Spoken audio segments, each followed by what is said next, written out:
নমস্কার। আজ আমি আপনাদের নিয়ে চলে এসেছি ফ্রান্সের ভার্সাই প্যালেস দেখানোর জন্য।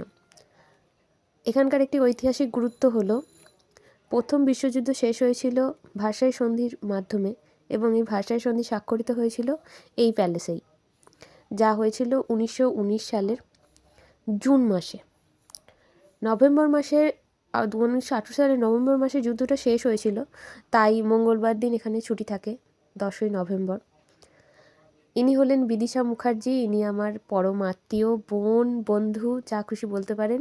তার মাধ্যমেই আজ আমরা এই প্যালেসটিকে পর্যবেক্ষণ করব। একজন ছবি তুলতে ব্যস্ত চতুর্দশ লুইয়ের। আমাদের যাত্রা শুরু হচ্ছে প্যারিসের ইন্ডিয়া হাউস থেকে। এই ইন্ডিয়া হাউসে সব ইন্ডিয়ানরাই থাকেন অবশ্যই। আমরা মেট্রো করে এখন চলেছি ট্রেন ধরার উদ্দেশ্যে, যেটা এখানে আরিয়ার নামে পরিচিত। আরিয়ারে করে আমাদের যেতে হবে ভার্সাইয়ের উদ্দেশ্যে। প্যারিস থেকে এখন আমরা ট্রামে করে স্টেশনের উদ্দেশ্যে চলেছি। পথে যেতে যেতে অনেক সুন্দর সুন্দর দৃশ্য আপনাদের চোখে পড়ছে। আকাশটা শুধু একবার দেখুন, নীল হয়ে আছে। এইবার আমরা ট্রেনে করে যাচ্ছি, একটি ডবল ডেকার ট্রেন। যেতে যেতে বাইরের পরিবেশটাও ক্যাপচার করা হয়েছে।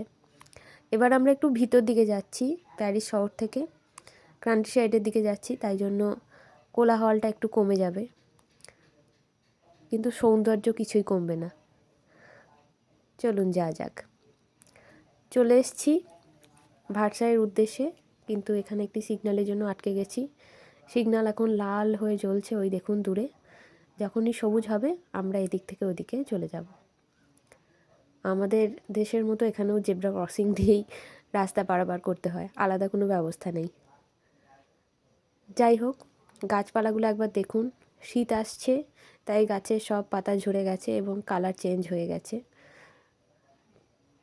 এখানে রাস্তা ফুটপাতে চলার জন্য অনেকটা স্পেস দেওয়া আছে ফুটপাতকে।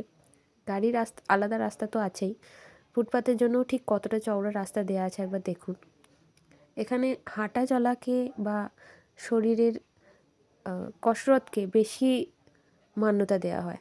এখানে বেশিরভাগ মানুষ গাড়ির থেকে বেশি হেঁটে যাওয়া থেকে প্রেফার করে, আর আমরা তো একটুখানি রাস্তা গেলেই টোটো না হলে অটো ধরি। যাই হোক, আরেকটু দূরে আরেকটা সিগন্যাল, সেই সিগন্যালটা পেরোনেই আমরা ভার্সাই প্যালেসে ঢুকে যাব। রাস্তায় গাড়ির সারিগুলো দেখছেন, সবাই এখানেই এসেছে এই ভার্সাই প্যালেস দেখার জন্য। প্রচুর ভিড়, কারণ আজকে লুভ মিউজিয়াম বন্ধ ছিল, তাই বেশিরভাগ জনই এখানে চলে এসছে ট্যুরিস্টরা। এটা চতুর্দশ লুইয়ের একটা স্ট্যাচু। আবার একটা সিগন্যাল পেয়ে গেছি, সিগন্যালটা পেরোলেই আমরা ভার্সাই প্যালেসে ঢুকে যাব।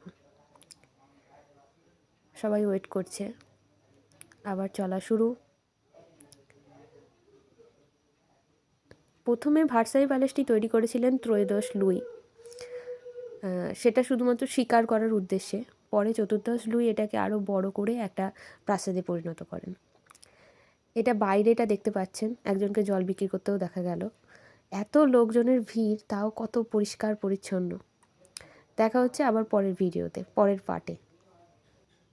পরের দিন আমরা এই ভিতরের অংশগুলি দেখব ডিটেলসে। পার্ট 2 এর জন্য অপেক্ষা করবেন। নমস্কার।